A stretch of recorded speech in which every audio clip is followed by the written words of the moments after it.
Les damos la más cordial bienvenida a Desde la Casa, conversando con Eduardo Palacios. En grata compañía, hablando con los más destacados protagonistas del mundo en que vivimos, con temas que importan, entretienen y cultivan. Pónganse cómodos. Ya estamos desde la casa, conversando con Eduardo Palacios.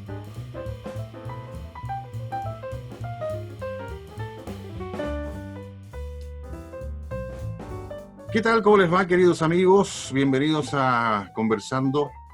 Para mí es un placer recibirlos también en esta semana porque tenemos un extraordinario invitado, interesante invitado, un hombre que ha hecho una destacada carrera política, pero que también tiene una historia familiar muy, muy interesante. Vamos a estar hablando de todo un poco. Además, lo considero un muy buen amigo. Nos conocemos ya hace algún tiempo. Así que sin más, quiero presentarlo a don José Antonio Kast. ¿Cómo estás, José Antonio? Muy bien, gracias por esa presentación y gracias por el concepto de amistad, porque es algo que uno valora en los tiempos actuales, más allá de que uno pueda tener opiniones en la política o en otras cosas distintas, pero la amistad se valora y se agradece. Esa es la idea que pese a todas las diferencias, y no lo digo por ti y por mí, digamos, pero en términos generales, a pesar de todas las diferencias que podamos tener los seres humanos, podamos llegar a buenos entendimientos, ¿no es cierto? Primero quiero preguntarte cómo estás tú, cómo están ustedes, junto con la Pía, tu esposa y tus 9 hijos en medio de esta, ya no se puede llamar cuarentena, porque hace rato que pasamos los 40 días, esta pandemia que nos Bueno, tiene a todos encerrados. está bien formulado el ustedes, porque en este caso somos una pequeña tribu Sí, pues. y claro, con la Pía tuvimos el regalo de ser padres de 9 niños y ya vamos camino al segundo nieto, así que esto se ha ido multiplicando y fructificando. Y todo bien, gracias a Dios.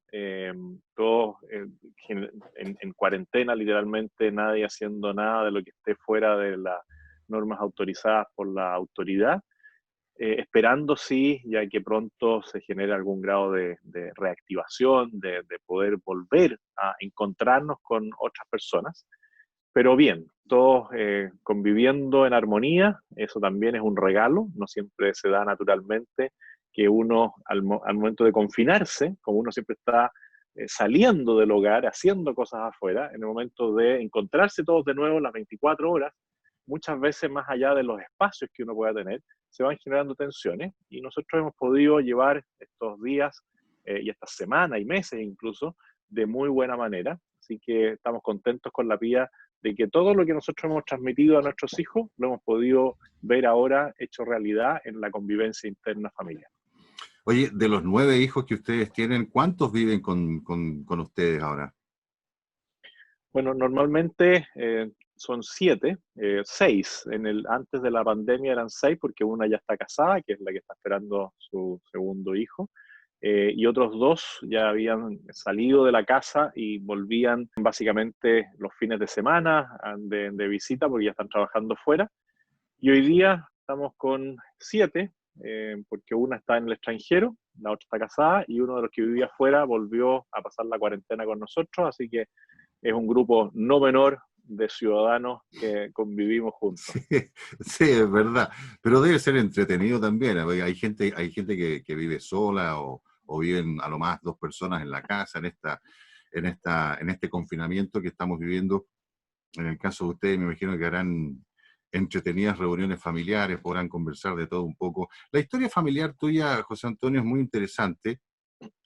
Yo la he estado estudiando un poquito porque, bueno, tengo que decirle también a quienes nos están mirando que hace un tiempo tú me regalaste un libro muy interesante, además está escrito de una forma muy coloquial, muy cercana. Lo voy a mostrar acá, ¿eh? Aquí está, ¿ves? Ahí. ¿Qué significa? Parece una pregunta obvia porque son tus padres, pero por la historia familiar, ¿qué significa para ti eh, Micael Kast y también Olga Ruiz? Ellos son los pioneros. Dos, sí, ellos llegaron de Alemania en el año 50, son mis padres, yo soy el menor de 10 hijos que tuvieron. Ellos tuvieron el dolor de perder 3 hijos en vida, un dolor que los Claro. acompañó siempre, pero que nunca lo manifestaron hacia nosotros para poder darnos las mismas oportunidades de alegría de vivir que tuvieron ellos con sus hijos antes de que partieran. Para mí son lo esencial en la vida, porque no solamente me dieron la vida, literalmente, sino que también me transmitieron el valor de la dignidad del ser humano, el amor por la patria, el amor por esos valores que son trascendentes, porque ellos los practicaron y los vivieron intensamente. Al ser inmigrantes, ellos conocieron la bondad de las personas en Chile que los acogieron, la colaboración y la ayuda que le prestaron también para poder salir adelante, y fueron creciendo a la par con las personas que les colaboraban.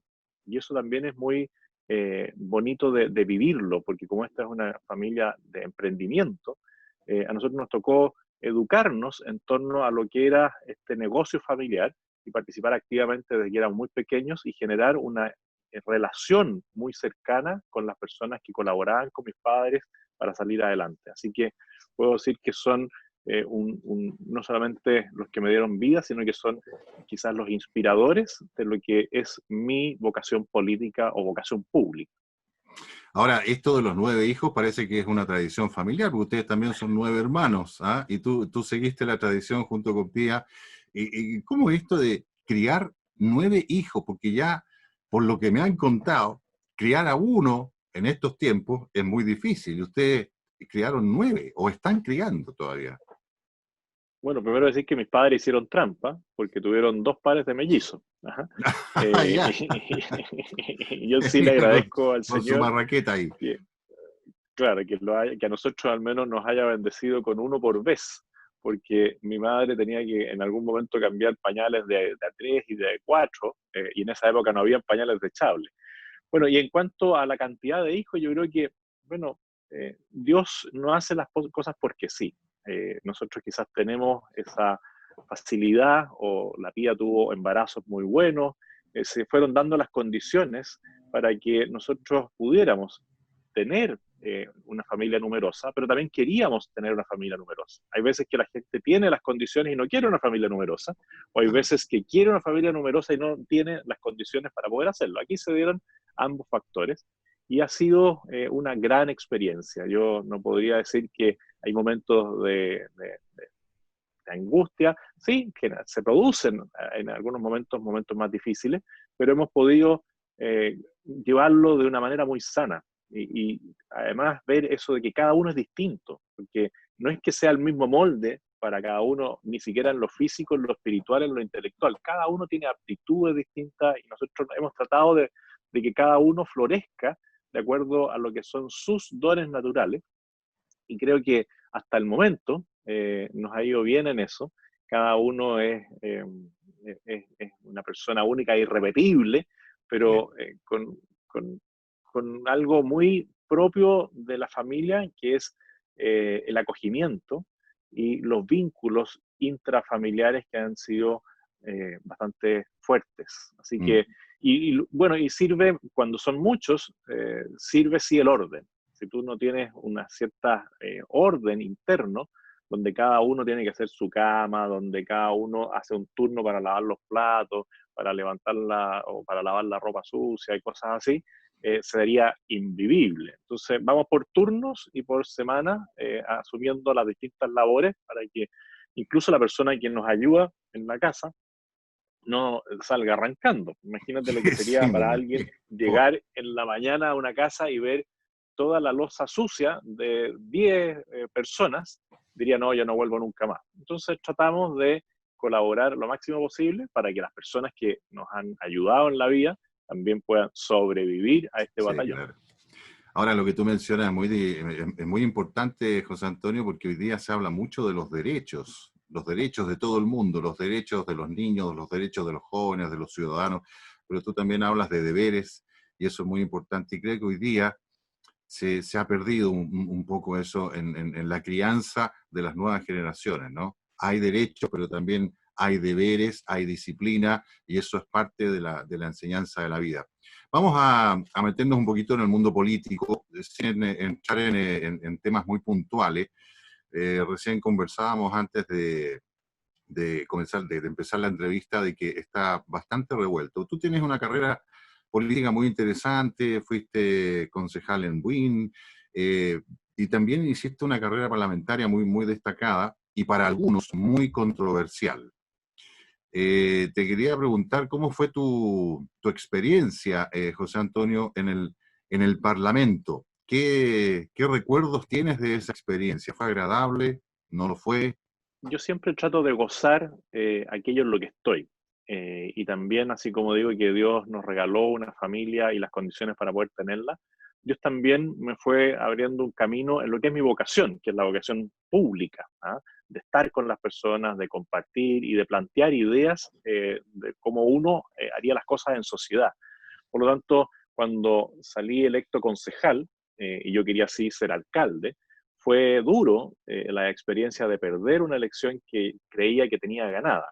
Pero fue una gran lección, porque ahí uno se da cuenta de que uno puede trabajar y esforzarse mucho, pero que la decisión final no depende solamente de lo que uno haga. Eh, y después, bueno, pude ser parlamentario, sí, me gustó la época parlamentaria, pero creo que cumplí una etapa. Y es bueno también en la vida ir fijándose metas y planteándose nuevos desafíos. Estuve 16 años de parlamentario, cosa que es un periodo muy extenso. Sí decir que no solamente en una zona, sino que me cambié de zona y eso genera también algún grado de incertidumbre, porque uno no sabe si en un lugar donde no es conocido va a salir electo. Gracias a Dios la gente me apoyó, salí electo. Y experiencias, sí, tengo experiencias increíbles, como por ejemplo haber generado un grupo parlamentario internacional por la vida y la familia, que nace luego de que en Chile se presentara el primer proyecto para legalizar el aborto, al menos en el periodo en el que yo estaba, y logramos agrupar a la mayoría de los parlamentarios de aquella época, 61 parlamentarios que firmaron un compromiso de que iban a respetar la vida desde la concepción hasta la muerte natural. En el tiempo eso se fue desdibujando, ¿sí? Y ahí uno ve la otra cara de la moneda, gente que firma un compromiso, después lo borra con el codo, Mm. eh, y no se hace responsable de lo que en algún momento defendió. Pero ese fue un momento muy lindo porque pude constatar que cuando uno ejerce con convicción su labor política, puede incorporar a más personas que ven en esa persona a alguien que está dispuesto a jugarse la vida por eso. También en el tema de la salud, me tocó participar en la Comisión de Salud, recorrer muchos hospitales, ver el trabajo en terreno de médicos y enfermeros que se juegan la vida. Ahora está más, es más visible, pero a mí me tocó ver con mucha anticipación todo el trabajo en el área de la salud, todo el área, en distintas áreas donde tú como parlamentario tienes posibilidad de moverte por Chile. También en educación me tocó participar mucho y ver cómo los padres, sobre todo los padres de niños que tienen alguna dificultad en el aprendizaje, alguna discapacidad, dan la vida por sus hijos. Esas Mm. son experiencias que te marcan, te dicen qué increíble como alguien se la juega por un hijo que tiene dificultades reales de desplazamiento o problemas de salud mental y dan la vida por ello. Sí. Bueno, esas cosas te van marcando y te van motivando a seguir trabajando en lo público. Bueno, precisamente, según muchos dicen, y yo lo comparto, el amor más cercano a lo que es la esencia del amor es el amor de los padres, ¿eh? Hacia sus hijos. Eh, Dentro de tu estadía en el Parlamento, este es un tema que no se toca mucho en los medios de comunicación, porque lo que todos quisiéramos desde afuera, yo no soy político, soy un ciudadano común y corriente, lo que todos quisiéramos es que en el mundo político, sobre todo en el Congreso, hubiera, a pesar de las diferencias, ¿no es cierto?, ideológicas y conceptuales de cada uno, hubiera un respeto, un acercamiento y juntos se pudiera llegar a las mejores decisiones para el país. Por ejemplo, en el caso tuyo, José Antonio, tienes algún amigo que sea ideológicamente y políticamente contrario a tus ideas? A ver, políticamente contrario sí, pero yo creo que ideológicamente es más difícil generar una amistad con alguien que está en tu antípoda, porque, claro, yo tengo personas con las cuales puedo compartir ciertos valores y principios, como por ejemplo Jorge Sabaj en la democracia cristiana, o ciertas conversaciones con alguien que haya sido del Partido Socialista, como Camilo Escalona en su momento, al cual yo le tengo respeto y aprecio, o como Pepe Out en el PPD, con el que yo también respeto. No compartimos el día a día ni tenemos vínculos de amistad, pero sí hay un respeto recíproco por la manera de actuar. Pero es más difícil con alguien que lo que busca es terminar con tu planteamiento. Y hay una ideología de izquierda que utiliza la violencia como herramienta política, la violencia verbal y la violencia física, que es Sí. el sector de la izquierda comunista, que en algunos casos también se extiende a algunos militantes del Frente Amplio. Con Ujú. ellos es muy difícil porque ellos no buscan el diálogo, ellos buscan imponerse por medio de cualquier herramienta y validan el uso de la violencia. Por lo tanto, en esos casos es muy difícil poder llegar a compartir o a dialogar, porque no es que uno no quiera. Si yo siempre he planteado que uno con respeto puede plantear todas las opiniones y eso no quiere decir que yo tenga que agredir al otro, pero también he sido objeto de agresiones físicas, agresiones Sí. verbales muchas, ¿no es cierto? Insultos, para qué decir, pero agresiones físicas también. Y eso es validado por algunos de los representantes de esas líneas ideológicas. Mm. Ahora, tú fuiste candidato presidencial también, José Antonio, y lograste una puntuación que no sé si tú la esperabas de 7,93, casi 8 puntos, cuando los pronósticos decían que no ibas a tener más de 2 o 3 puntos. ¿Fue una sorpresa para ti eso? No, fue una sorpresa no pasar el 10%. Nosotros ¿Esperabas más? esperábamos, alguien podría decir, pero este es un optimista compulsivo. ¿Ah? Claro, para la opinión pública y para nosotros también al final es una buena votación. Cuando partimos en esto, si a mí alguien me decía que iba a obtener el 5%, yo le decía, ¿dónde firmo? Pero cuando uno va en campaña desarrollando y viendo la realidad, se va dando cuenta de que las posibilidades crecen. Y si no hubiese sido por las encuestas famosas, por los analistas políticos y por los líderes de la derecha chilena, que en mi juicio se equivocaron rotundamente, nosotros podríamos haber superado el 10% y Sebastián Piñera podría haber sacado más de ese pequeño 36% que obtuvo, porque no hay que olvidar que las encuestas, los analistas y sobre todo los líderes políticos de los partidos tradicionales decían que Sebastián Piñera podía ganar en la primera vuelta y que Mm. estaba a 48 puntos y que con los 2 puntos que yo le robaba, literalmente, él ganaría en la primera vuelta. Y eso hizo que muchas personas que valoraban el planteamiento que yo tenía, que representaba a un equipo de trabajo, no votaran por mí y usaran el voto de manera útil, como se dice, y el voto útil era que Sebastián Piñera ganara en la primera vuelta, Mm. cosa que era evidente que no se iba a dar.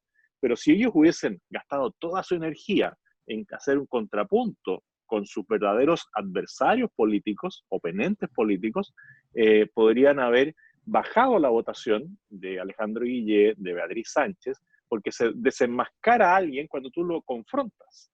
Pero como no había una confrontación y había mucha discusión con lo que yo representaba, perdieron energía en algo que no deberían haber perdido, haberles tomado tiempo. Sí. Y bueno, Ahora, si obtuvimos ese tú fueras 8% que no fue presidente, malo. si tú fueras presidente de la República, José Antonio, ¿cómo ves, cómo proyectas el Chile del futuro? Cuando todo esto, por ejemplo, de la pandemia termine, nosotros también, y vamos a tocar ese punto, no solamente estamos sufriendo una pandemia, venimos también de una crisis social espantosa que comenzó el 18 de octubre, pero alguna vez las cosas tienen que terminar, ¿no es cierto? ¿Cómo ves el Chile del futuro y qué harías tú si fueras presidente de la República en ese Chile? Bueno, primero decir que el Chile actual en parte es responsabilidad del actual gobierno, por eso me habría encantado ser presidente antes del 18 de octubre o haber tenido una influencia en el actual presidente para que no hubiésemos llegado al 18 de octubre tal como llegamos. Si el presidente hubiese cumplido con su programa de gobierno en temas trascendentes, como Ujú. respetar el concepto de familia y no irse por el camino de la identidad de género, si hubiese achicado el Estado, si hubiese enfrentado el tema del nepotismo, lo más probable es que la situación habría sido distinta al 18 de octubre y sin 18 de octubre habríamos entrado a la pandemia sin tener que cargar el drama de 400.000 personas sin empleo, porque esto es una secuencia que se va dando, y llegamos al 18 de marzo, al estado de excepción por la pandemia, ya con 400.000 personas sin trabajo y con gran parte de los centros urbanos de nuestras capitales destruidas. Después entramos en la pandemia y el gobierno ahí sí lo hizo bien previo al 18 de marzo, en la figura del exministro Mañalich, que fue preparando los equipos de salud y toda la implementación de equipos para poder evitar ese drama de que un médico tenga que elegir entre la vida de uno y de otro.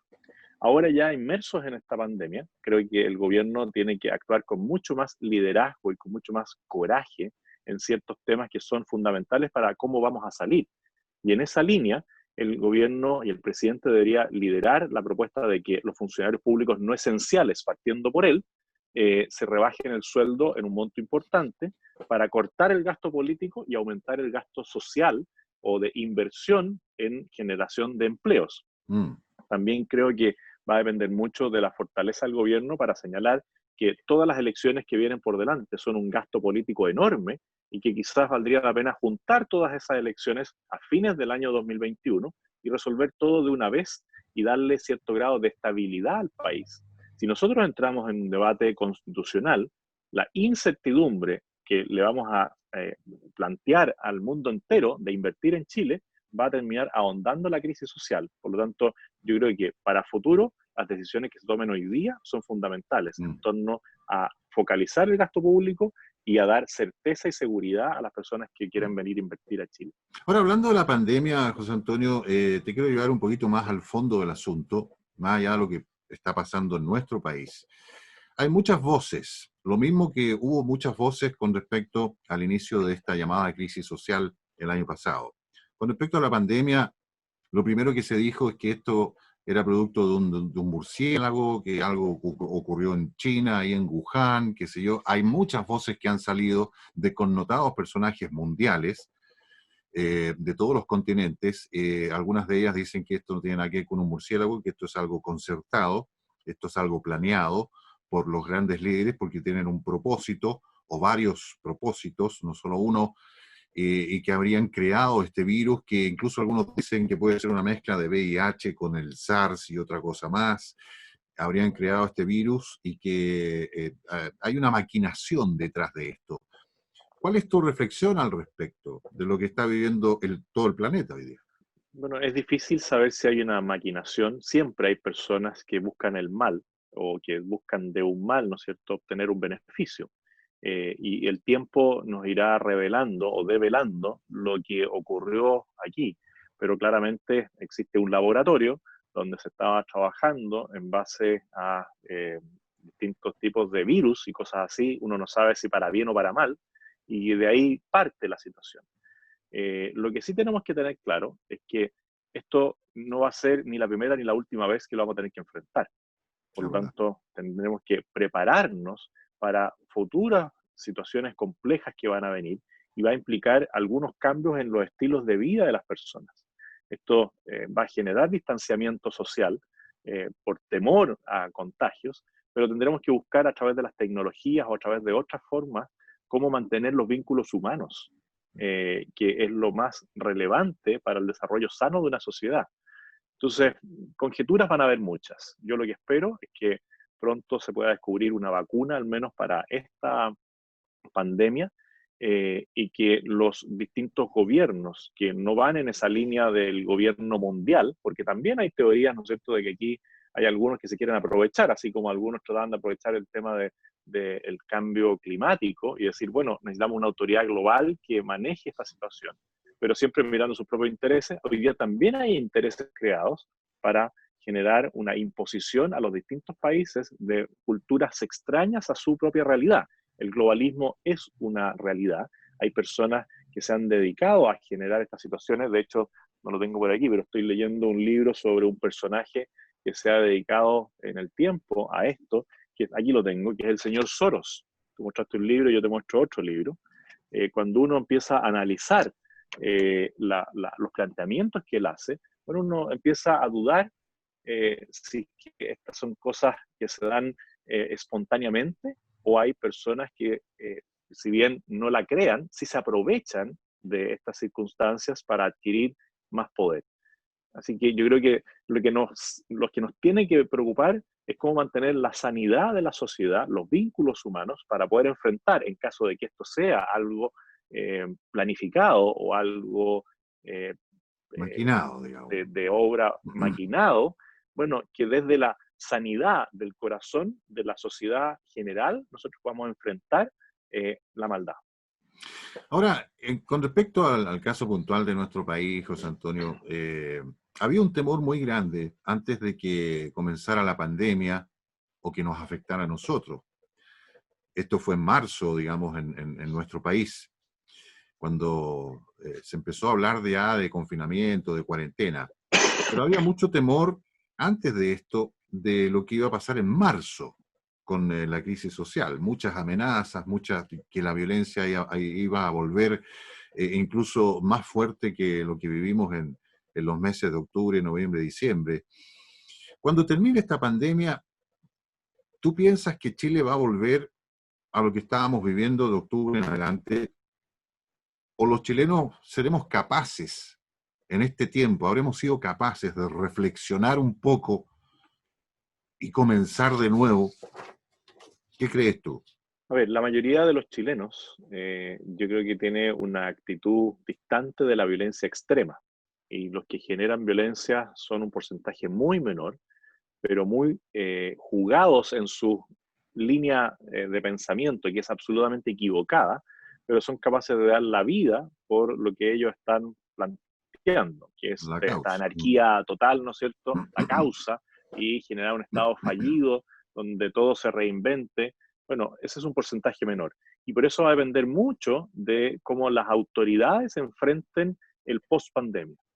Si el gobierno no da señales claras de que va a mantener el orden público, de que va a combatir el terrorismo en la Araucanía, de que no va a permitir que los delincuentes gobiernen en la calle, bueno, la mayoría de la ciudadanía se va a plegar a eso.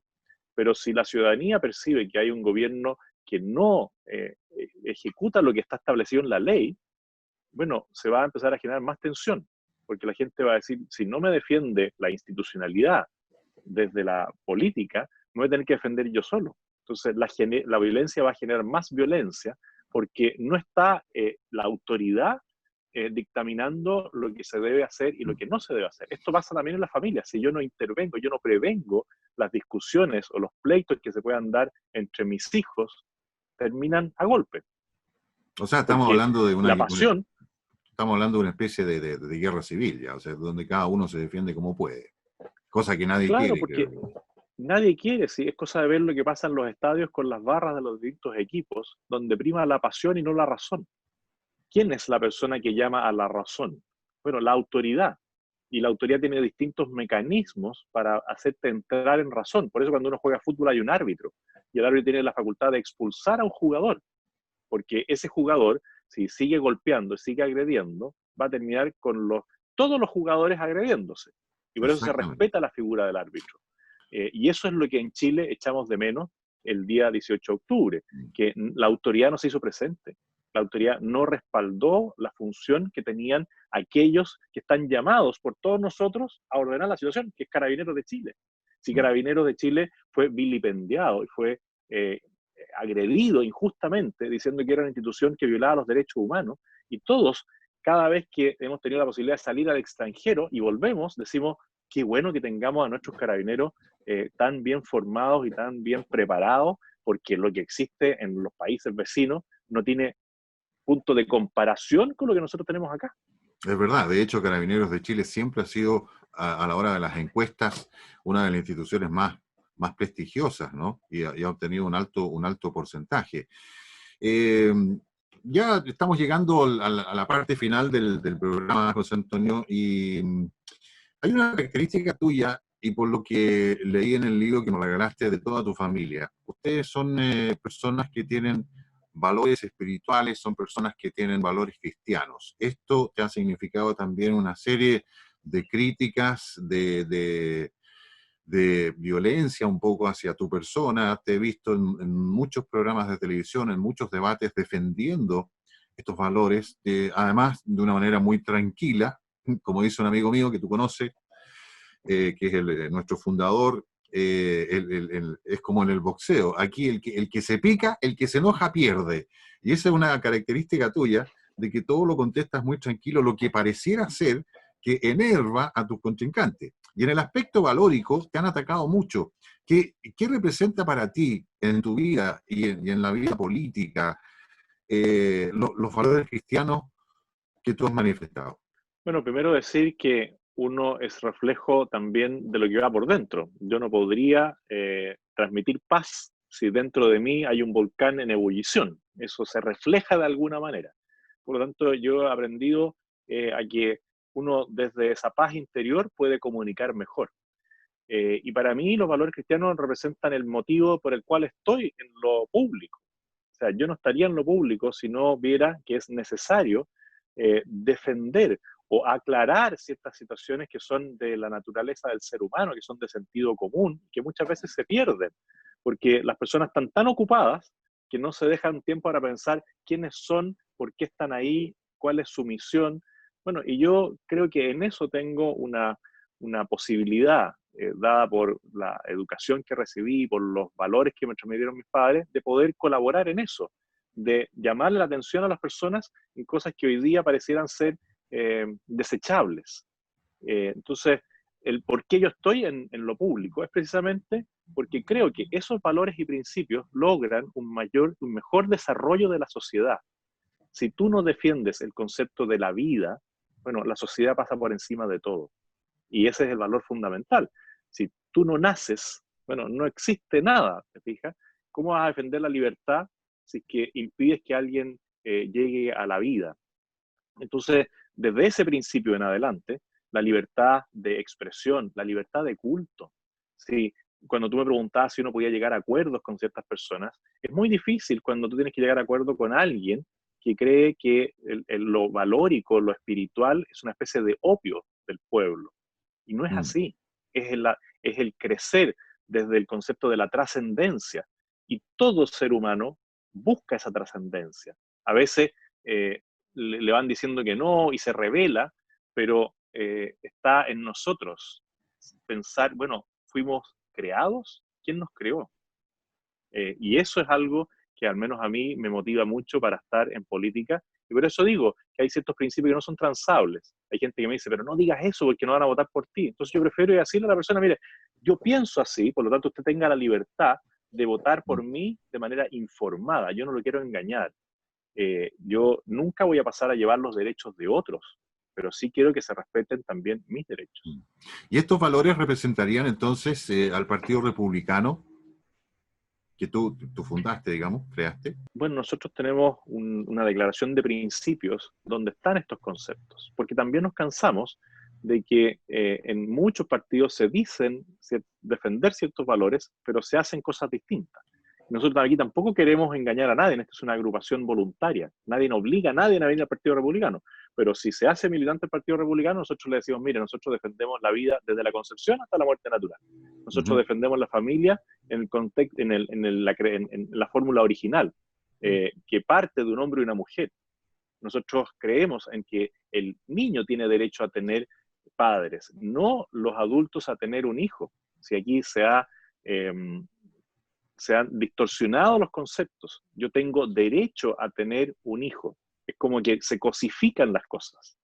Bueno, nosotros en el Partido Republicano dijimos, miren, este es el marco referencial, usted es libre de entrar, pero también es necesario que si entre cumpla con las normas que nosotros previamente establecimos. Y si no las cumple, lo vamos a invitar a salir.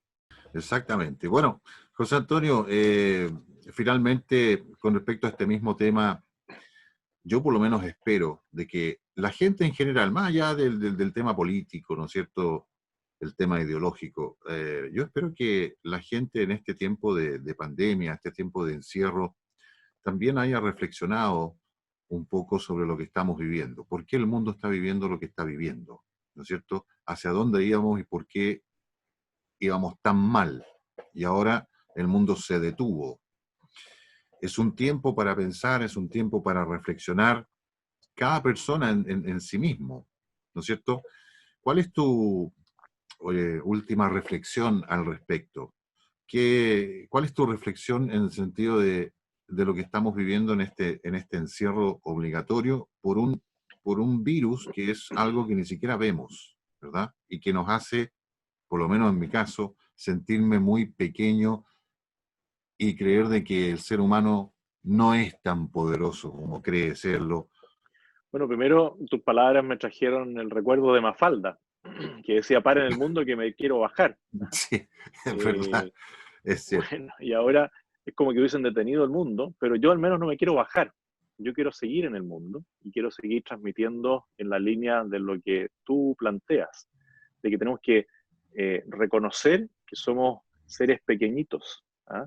Y que la vida está a un tris de irse. Y por lo tanto tenemos que aprovechar cada instante para hacer lo que nos está dado, lo que podemos hacer bien. Eh, por lo tanto, espero, como tú, que las personas, a pesar de la angustia, porque aquí hay muchos temores, hay Sí, claro. angustia efectiva de perder la vida, hay angustia de las personas que han perdido su fuente laboral, pero a pesar de esas angustias, que dejen un tiempo en el día para la reflexión. Creo que este instante del mundo hace que quizás debiéramos reservarnos esos 5 a 10 minutos diarios para poder reflexionar Mm. quiénes somos, en qué estamos, hacia dónde vamos. Y si logramos que una mayor cantidad de gente realice esa pequeña reflexión de 5 a 10 minutos diarios, el mundo va a ser absolutamente distinto. Más Sí. allá de las tecnologías, más allá de los recursos, el mundo va a ser distinto si cada uno puede reflexionar sobre sí mismo, sobre cuál es su misión en la Tierra, cuáles son sus dones y también cuáles son sus defectos. Exactamente, reflexionar y también creo yo le agregaría, José Antonio, tiempo para orar también, ¿ah? Porque yo no, este no es un programa religioso, pero sí la intención de este programa, aparte de conocer al ser humano, ¿no es cierto?, detrás de su actividad, aparte de eso y de repente entretenernos, reírnos un poco y hablar de cosas serias, también la intención de este programa es transmitir valores, valores que se han perdido en la sociedad, se han perdido en la familia, ¿no es cierto? Y creo que gran parte de la responsabilidad de que eso haya ocurrido es quizás el alejamiento o el no acercamiento de muchos seres humanos a nuestro creador. Yo creo que es un tiempo también para pensar en eso y, y cada uno en su fe, en su religión, no importa cuál sea, tener ese acercamiento, porque nos parece que es tiempo, como dices tú, para reflexionar y también para rezar y para orar. No solo para que esto termine, sino para que cuando termine hayamos sacado alguna lección como seres humanos, ¿no es cierto? Así que yo te agradezco, José Antonio, que hayas querido conversar conmigo en este programa. Eh, Quizás hay muchos temas que se nos quedaron afuera, pero la intención era que la gente te conociera un poco más, ¿verdad? Como ser humano. ¿Qué hay detrás del político? ¿Qué hay detrás de lo que se ve normalmente en los noticiarios y en la televisión? Te felicito por la familia que tienes, por la esposa que tienes también, que yo sé ha sido esposa, amiga, tu mano derecha, y la conozco, es una mujer, como diríamos, aperrada, ¿no es cierto? En todo sentido, criando 9 hijos, pero también está en el mundo social.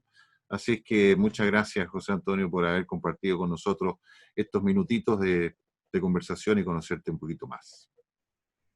Bueno, gracias a ti, suscribo plenamente el poder de la oración. Quizás me faltó y de aquí para adelante voy a decir reflexionar y orar, Ah, muy bien, porque muy la bien. oración es la herramienta más poderosa que tenemos al alcance de nuestro, de manera inmediata. Y también decir que, bueno, saque vale otro entonces, porque si nos quedaron preguntas, puedo volver alguna vez a tu Sí, programa junto con Pía, así que ahí más adelante de repente podemos hacer una entrevista de pareja y se van claro. a dar cuenta que no es solamente mi mano derecha, sino que mi mano derecha y mi mano izquierda es mi todo. En tu todo. Y en una de esas con alguno de tus hijos también, porque por eso digo, faltaron muchos temas. A lo mejor alguno de tus hijos va a seguir tus pasos y se va a meter al mundo político el día de mañana, no lo sabemos. Así que va a ser muy interesante y te voy a cobrar la palabra, José Antonio, ¿no? Vale otro, como tú dices, vale otro. pero vale 8 por 2 con Pía. Ajá. Así que muchas gracias por esta posibilidad de conversar. Vale otro con Pía. Muchas gracias, José Antonio. Tengas una muy buena jornada.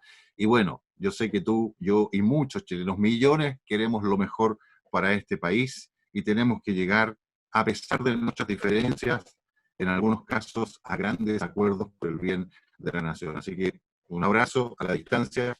Cuídense, que ustedes son muy jóvenes, pero de todas maneras cuídense, ¿ok? Gracias, José Muchas gracias, Antonio. que estén muy bien. Y gracias a ustedes que nos han permitido llegar hasta sus casas a través de este medio, a través del computador, para conversar con la gente de tantos temas que nos hacen falta. Muchas gracias por la compañía. Nos encontramos la próxima semana con un invitado tan interesante como el que tuvimos hoy día. Nos vemos. Un abrazo para todos.